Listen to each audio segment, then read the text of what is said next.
Hello and welcome to Off the Charts Football Podcast. I'm Matt Manocherian of Sports Info Solutions, joined as always by Aaron Schatz of Football Outsiders. Aaron, how are you feeling today? I am feeling better than Nick Foles. That's a big thing to say today. By doing the podcast a day late this week, we got to experience the Nick Folk implosion and look at all the great Nick Folk jokes that people would have missed if we had recorded the podcast on the Thursday like usual. But by doing it today, we get all the Tampa Bay kicker humor you can take. Yeah, so what sort of analytics have you developed on whether or not Tampa Bay kickers are just cursed and they're just never going to make kicks consistently ever again? Yeah, I mean, I think it's just random chance, right? Aguayo had a terrible year last year, and the Folks had a terrible year this year. But, the Chargers seem to have kickers who have these problems over and over again. I don't think there's anything about those stadiums, but they probably are going to want to get a new one in Tampa. Not stadium, kicker. Yeah, the Tampa Stadium, I've been in a bunch of times. It's usually nice, especially early in the year like it was. My theory is basically that the football gods saw the Bucs draft a second-round kicker, and the results were what they were. Don't mess with the football gods. It's funny because Nick Folk has also kicked for the other team that drafted a second-round kicker over the last few years, which is the Jets. And I'm sure Nick Folk won't miss another kick for his next 30 or something after this. Just the way things... Either that or he's waiting around for another team to draft a kicker in the second round so that he can replace that guy too. Very interesting. A little Nick Folk inception going on here.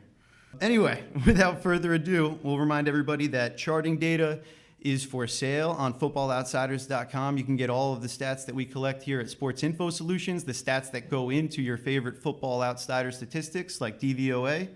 You can find our fantasy projections updated every week to reflect the latest injuries and usage updates. And Aaron, without further ado, let's get right into it. We are 1/4 of the way into the season. We've played 4 games. And we wanted to run through the league and take a look at some stats and storylines at the various positions. So I'll kick things off and I'll say with quarterback, and this one is definitely one of the more unexpected things that we've seen this year.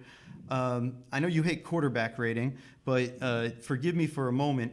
The highest quarterback rating on throws that travel 10 or more yards down the field. So we're talking about not just quarterbacks that are dinking and dunking, teams that are actually throwing the ball down the field, real kind of high leverage situations, high leverage throws.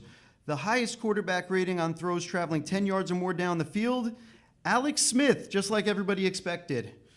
Yeah, the thing about that is I think that we're talking small sample size early in the season. I think that's a couple of big plays, particularly broken coverages in the Patriots game, like everybody else who's played the Patriots, at least in the first 4 games of the season, lots of broken coverages to take advantage of. But Scott Kazmar actually wrote at Football Outsiders on Thursday about Alex, which is the stat we named after Alex Smith, for quarterbacks who throw short of the sticks. And actually, Alex Smith is being very Alex Smithy this year. He's last in the league with his average third down pass being thrown 4.7 yards short of the sticks, 2.5 yards below any other quarterback. So that's the funny thing about the whole Alex Smith high rating deep down the field, that those deep passes have been really good when he's thrown them, but he's not actually throwing any more than he has in the past. He's just hit on them more. So once again, it sounds like we have a case of the situational aspect coming into play. So on third downs, he's actually still same old Alex Smith, but you add in some more of these early down shots that they're taking, and these are obviously going to be, more high efficiency throws than when you're passing on third down. And all of a sudden we see, volume-wise, he's still not throwing the ball down the field very often, but efficiency-wise, when he does, they've been very effective, and part of that has been limiting third and long situations. Right, but also when he throws downfield, they've turned into big plays, and a lot of it also is yards after catch. The Kareem Hunt big touchdown against the Patriots, but Smith is not really doing anything different. He's just having more success because those plays are hitting. Well, yeah, you mentioned Kareem Hunt, and that brings us to our next position, running back. Kareem Hunt is tied with Devontae Freeman for the lead with 21 broken tackles through 4 games for each of those guys. But you said you saw something interesting when we looked at broken tackle rate. So looking at that in terms of on a per carry basis, what do we find there? Well, it's interesting because actually, even though Philadelphia seems a little bit like hesitant to use him all the time, LeGarrette Blount is number 1 in broken tackle rate so far. And then Seattle cast off Alex Collins is 2, and Chris Carson, the rookie, who unfortunately is probably done for the year, is 3rd. Yeah, so let's pause there. That's a fascinating list because, so first of all, LeGarrette Blount, not really surprising that he'd be a high broken tackle rate. I think the usage comes down because I don't think anybody's ever trusted him on 3rd down to either pass protect or catch the ball. But I think we're starting to see them dabble with that a little bit and experiment a little more. The other 2 guys, Alex Collins and Chris Carson, absolutely off the map. A lot of people made a lot of noise about Mike Gillislee last year and how good some of his advanced statistics were. Alex Collins and Chris Carson, 2 other guys, just a small sample so far, but we've seen them do some really good things. Yeah, I mean, unfortunately, we're not going to get to see Carson do any more good things. But frankly, talking about all these guys is a little. It seems a little weird just because it's like, why are we talking about any running backs who aren't Kareem Hunt? Because Kareem Hunt has been so amazing this year. He's amazing as the DVOA and DYAR stats. Kareem Hunt is number 1 in rushing value, 171 DYAR. That is more than twice anyone else in the league. Wow. Dante Freeman is at 82. That's unbelievable. And I think that one passes the eyeball test based on anybody that's been watching him and what he's done this year. Again, no big surprise. Yeah. He led our Sports Info Solutions charting last year in the FBS in broken tackles, playing over at Toledo. Yeah, and that's one of the hardest things is because the projection systems that we try to do to project guys from college to the pros don't incorporate broken tackle stats because we only have them for the last couple of years. You can't build a model that goes back 20 years on that. But that's something, that with Hunt you needed to really account for. And I love broken tackles because it's the one part of the running back's game more than any other that is not subject to the play of the offensive line.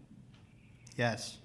Real quickly, the number 4 and number 5 guys on the broken tackle rate list. Number 5 was someone we discussed earlier in the year, Marshawn Lynch, who's had some success in Oakland.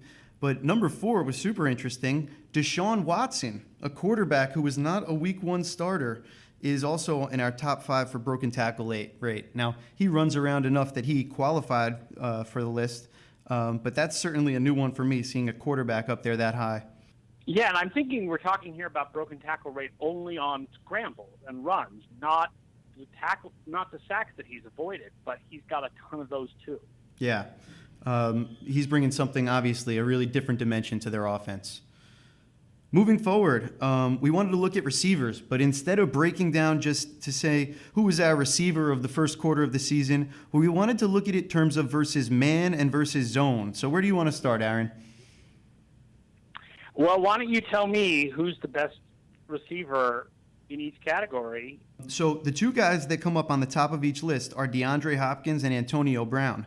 What's interesting is how much their success has been split between man and zone. So Hopkins has 24 receptions on 30 targets for 215 yards against man this year. So that's against man coverage, which he's only seeing about 60% of the time. He's getting 6 receptions per game against man. So he is just off the charts compared to other receivers against man. Meanwhile, Antonio Brown against the zone has 14 receptions for 211 yards.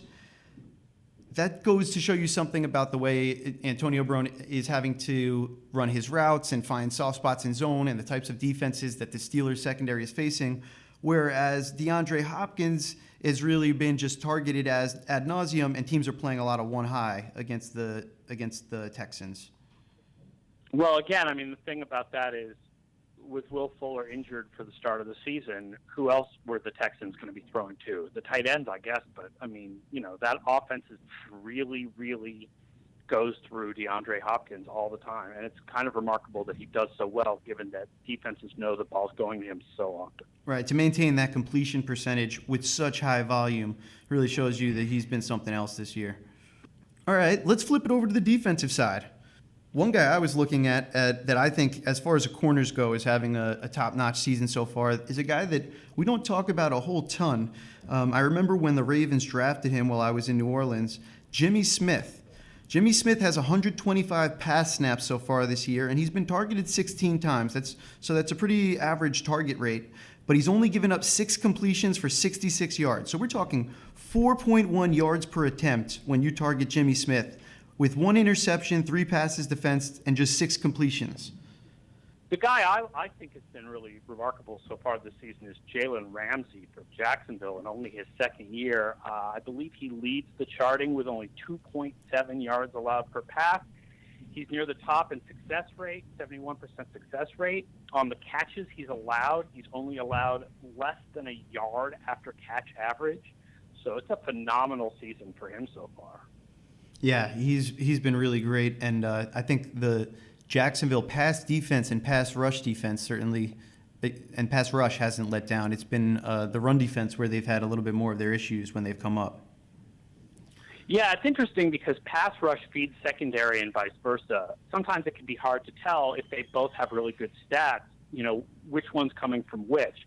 I will note, though, that the New York Giants are bringing much, much less pass pressure than last year, but Janoris Jenkins, in the 3 games he's played, still has really good charting stats, 8th in success rate, 17th in yards per pass. So at least in that's one player where even without the pressure that was in front of him last year, he's still playing really well for the Giants. Yeah, he's certainly somebody to avoid when you're facing the Giants.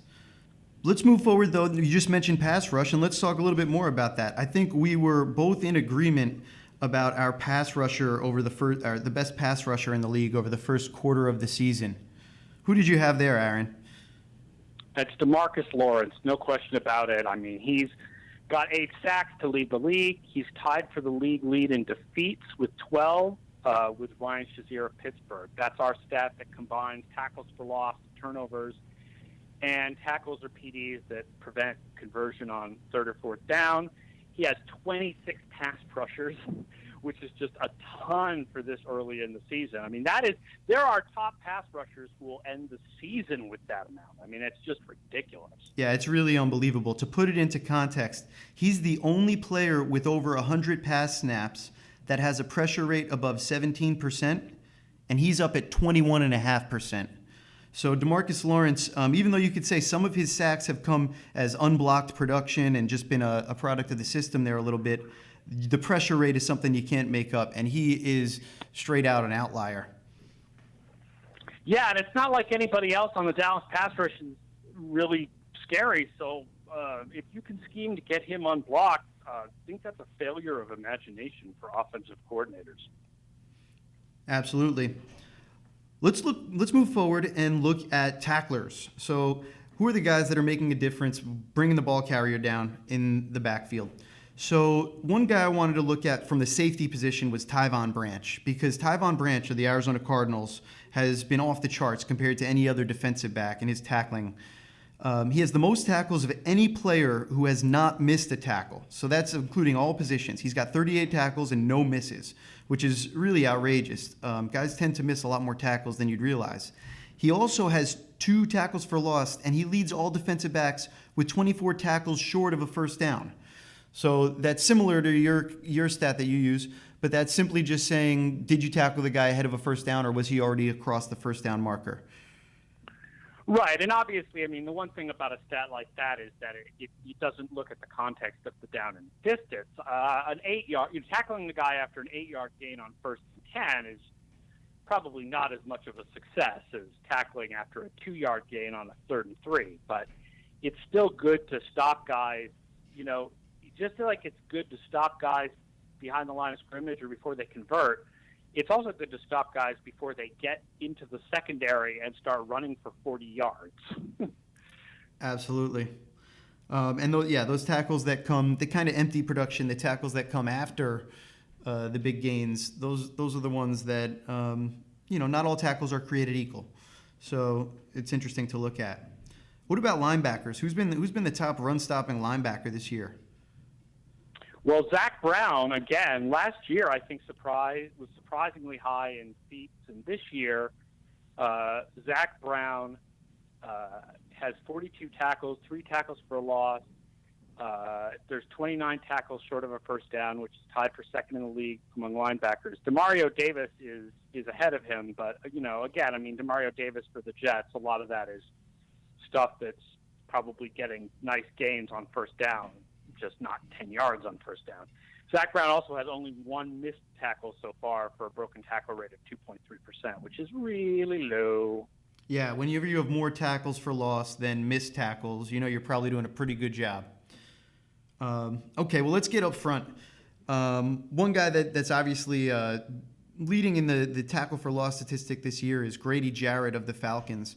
That's a name that I don't think is a household name around the league, but certainly he's doing a lot of the dirty work there and having an impact. But in my opinion, easily the most impactful is Aaron Donald. Aaron Donald, 15 pressures on just 94 pass snaps. Remember, he came in a game late.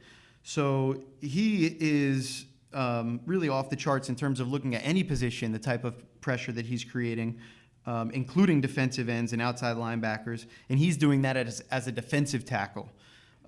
Just unheard of amounts of pressure. He's a guy I scouted coming out of Pitt. Just the get off is just unbelievable with him. Absolutely elite. I don't think there's going to be any arguments there from you. Am I right? No, Aaron Donald is amazing. No arguments here. Okay, and we can run through a couple of special teams guys. For me, I think Andre Roberts, kick returns, punt returns, doing it all for the Falcons. He's been the top returner over the first quarter of the season. Who did you like special teams-wise? Yeah, I mean, the thing is he's had a couple of really sweet returns, like that 61-yarder against Buffalo that was pretty great. But he also has had 4 different returns this year that were tackled behind the 20 after he returned the ball. 3 of those are out of the end zone. 1 was in front of the end zone. And then he had that weird play this week where it was like the kickoff was from the 50 and Hauschka short kicked it and then Roberts fumbled it. And so we actually have as our top return guys this year. On kickoffs, we have Cordarrelle Patterson. And on punts, I mean, early in the year, this is all small sample size stuff, but we have Detroit's Agnew, who had the 88-yard touchdown return against the New York Giants. Well, no big arguments there. Moving forward, we looked at punters and kickers as well. I think you had Marquette King as your top punter so far this year. For us, it was splitting hairs, but we had Shane Lechler edging out Marquette King, kind of both the Raiders guys there. Because he's I'll tell you a secret. Yeah. I'll tell you a secret. The reason why for Madden that I picked King instead of Lechler was because King has much better net value. It's a lot easier to explain on the back of a little Madden card in Madden Ultimate Team. When it comes to individual punt value, we also have Lechler number 1. Very, very interesting. I think the big thing that goes in there is despite having the lower net, I think some listeners might be curious, it's that he's forced 7 fair catches versus 3. So it's the number of returnable punts that also has something to do with it, which the punter can have more control over rather than the coverage team. But certainly there's a great argument for Marquette King, and I don't think anybody would be complaining with either of those guys. Finally, for me, my kicker of the first quarter was Steven Hauschka. He missed 1 kick, but he was 4 for 4 above 50 yards. I think you had Matt Prater up there, basically identical statistics. Right. I gave Hauschka the edge because he plays 5. Outdoors. But but Prater was also perfect from inside 50, whereas Hauschka had the 1 miss. Yeah, and he was 4 from 5. And his 50-yarders were, 55, 56, 57, 58. But then he missed the 59. And, playing outdoors versus indoors matters less at this point of the season. That's when we get to December, that's when if Hauschka's making big kicks, that'll be really impressive. Making those in Buffalo in December is very difficult. Right, so I figured let's throw him a bone for September and maybe treat it that way. All right, Aaron, let's move to our next segment. Instead of Tank Watch, this week we wanted to look at the young quarterbacks that are already getting their shot in the NFL and take a look around. One guy right off the bat that I'm sure you'll want to talk about, Deshaun Watson. Definitely the toast of the league right now, putting up all those points last week. What have you seen from him? Yeah, number one, by the way, in ESPN's QBR, I think in part because of rushing value. But that one game against Tennessee was absolutely phenomenal, but I wouldn't get to it. People forget that the game against Cincinnati also happened. So you do have to sort of look at his quality over the entire 3 games. And you also, what's amazing to me about him, though, is something more sort of scouting-oriented, which is watching that he just constantly thinks about throwing the ball downfield, even when he's escaping from a pass rush, rather than just tucking and running. And I think that is the mark of a good quarterback who is a quarterback more than just a mobile guy. Right. When you look at quarterbacks with mobility, a lot of guys will get into the trap of being kind of one read, pull it down type guys, maybe a 2 read and then pull it down type guy. But they want to get back to their legs. They want to use the legs first. And historically in the NFL, that hasn't been a way that you can sustain your career. The guys that have had the mobile guys with a lot of success, I mean, going back to guys like John Elway even, it's the ability to keep your eyes down the field when you feel that pressure.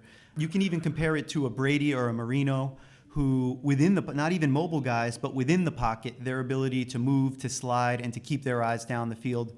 Deshaun Watson shows that same exact ability. It's something that I really liked watching Teddy Bridgewater when he was coming out of school, keeping the eyes down the field. I'm curious to see about Watson's accuracy in the long term. He wasn't a spot-on accurate thrower from what I saw in college, so his ability to really place the ball for yards after the catch and to throw receivers open. I thought that was inconsistent and sort of a work in progress there.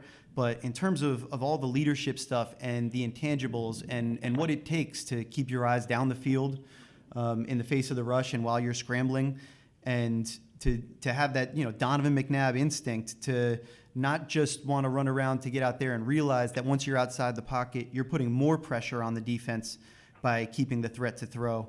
I'm fascinated to see that. One stat that jumped out to me against him, I'm curious to see if teams can line up and play some more zone against him if they can have more success. Right now he's completing 61 of his passes with 2 touchdowns and 2 interceptions against our zone coverage schemes. So that's when we've charted him against cover 2, 3, 4, or 6. Meanwhile, against man, he's throwing 69% with 5 touchdowns to 1 interception. So that's where you see a lot of the big plays coming. And I'll be curious to see over the course of the year if he sees defenses start to adjust to him. Also, personally, I'd rather be in a zone defense against a mobile quarterback to begin with because you get a lot more eyes on him. So we'd be curious to see kind of now that everybody is seeing the book on him, if they can adjust and then how he'll respond to those adjustments. Yeah, I know the SIS numbers have similar numbers on Jared Goff with his big, huge, explosive early performance, but he's got 5 touchdowns, no interceptions, and 9.5 yards per attempt against man coverage, and he's been much more ordinary against zone coverage. So it'll be interesting to see whether the harder defenses that Goff is going to be playing in the coming weeks and whether a change in sort of the defensive scheme against him is going to sort of take the wind out of the sails of that Rams surprise powerful offense. The next couple teams they're playing are Seattle, which plays a lot of zone, but then Jacksonville, which I think is a lot more man at this point. So it'll be interesting. And then Arizona, which of course is a lot of man because Patrick Peterson stays on your best receiver. So it'll be interesting to see where that goes over the next couple of weeks. Yeah, Todd Gurley is certainly, to me, the guy who really makes things go for the Rams offense more so than Goff. And I think you'll see that Goff and Watson, a reason why they can see the man is because they have a good threat of the running game. And the threat of a running game will keep you out of that cover 2, keep defenses in man on early downs. And as long as they have the opportunity to throw on early downs and out of play action, you'll see a lot of success.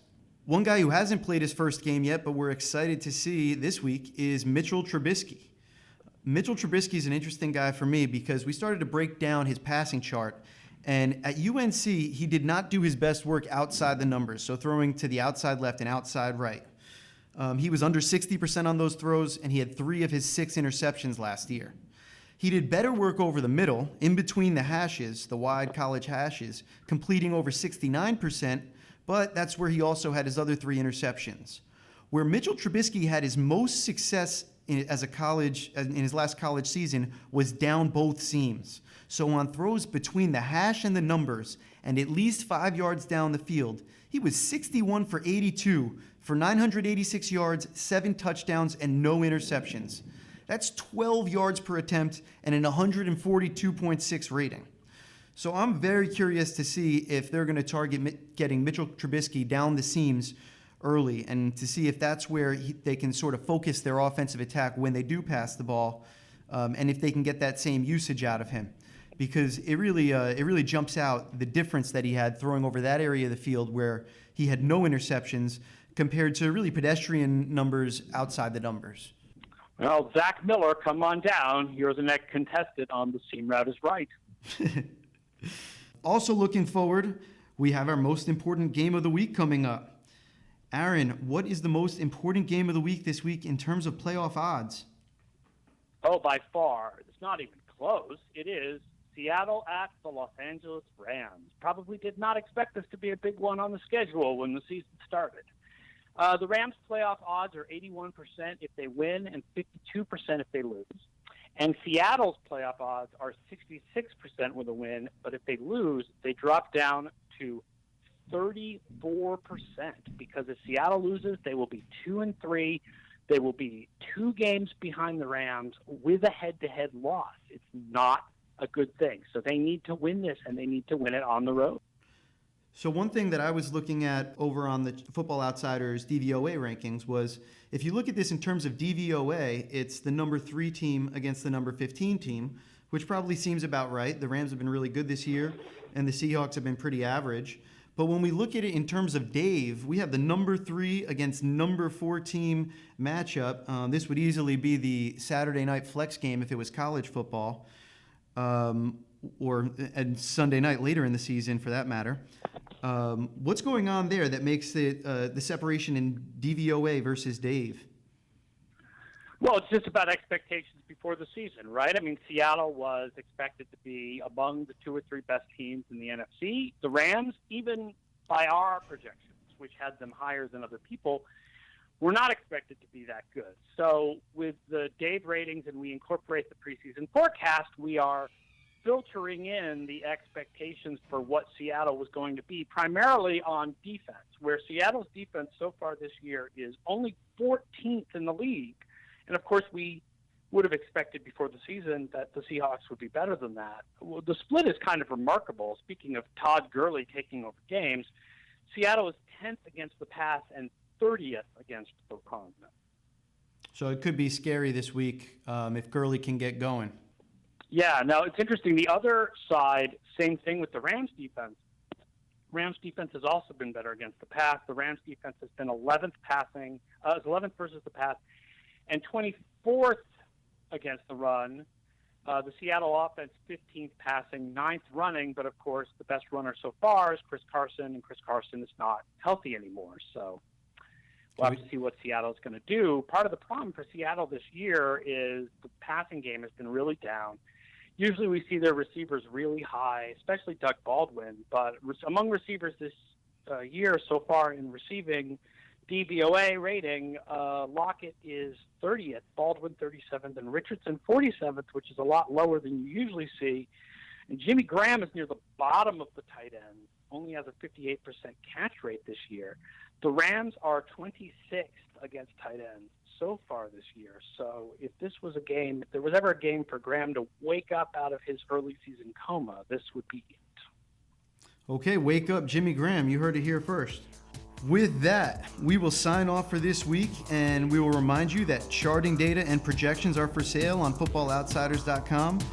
You can also subscribe to the Off the Charts podcast on iTunes or Stitcher by searching Off the Charts. You can follow us on Twitter at FBOutsiders and at sportsinfo_SIS. Tweet your questions to at sportsinfo_SIS if there's anything you'd like to hear us discuss on a future episode. And with that, we will sign off. Take care and have a great weekend of football.